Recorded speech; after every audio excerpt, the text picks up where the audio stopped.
Were there any moments of resistance or friction or different expectations from the direction? And I guess I think I'm more thinking about, with some of the folks in our peer groups, one of the hardest parts to navigate is there's a person on their team and they really want to work on a particular project or a particular technology, but the needs of the business are pulling in a different direction. And so there's this sort of tension for how do we help set that up in a way where that person still feels like they're working on the things that they want to work on or aligned with the direction of the company. And so I'm just looking for your insight in how you sort of navigated those situations and pass that along.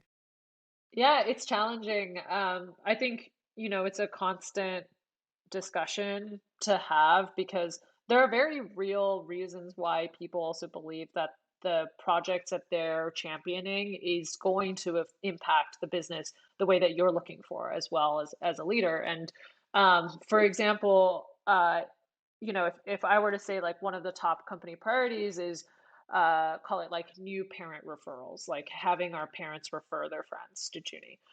There's like 10 different solutions for that, right? At least. And I think that there has not been a ton of debate around what the top company metrics are.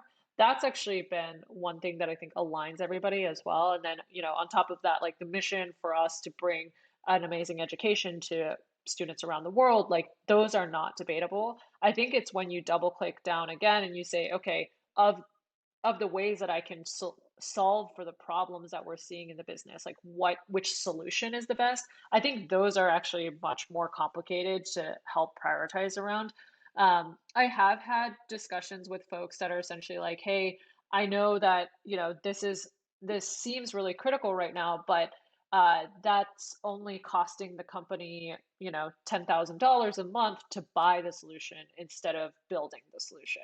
And once they understand that context, it's actually a big unlock for them to understand how to prioritize certain things as well. Like for instance, we still use Zoom for our video conferencing. And every, 6 months or so, we'll say, hey, should we rebuild Zoom in-house? And, try to make our own version of it. And when you do the cost analysis, it never makes sense. And so those are the kinds of things where I think being really honest and open about, hey, these are the real trade-offs that we're looking at really helps people get buy-in as well. Frankly, also people do bring me ideas that I think I didn't think of, and they are actually much more well-reasoned than the reasons why I would say not to do something. And so we try to have an open kind of roadmap planning process where folks can also bring pitches and talk about the impact that they have, research that they've done as well. And I think a lot of those are super valuable as well, because even if you don't go with one of those pitches, that helps the person understand why something would be prioritized over something else because we went through the pitch process. And so that's something that I think helps people get on the same page as well. I just wanted to acknowledge something, Jerry, really quick.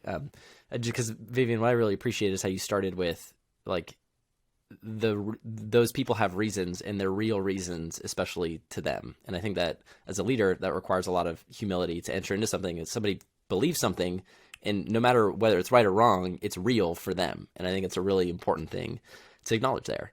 So that was really cool.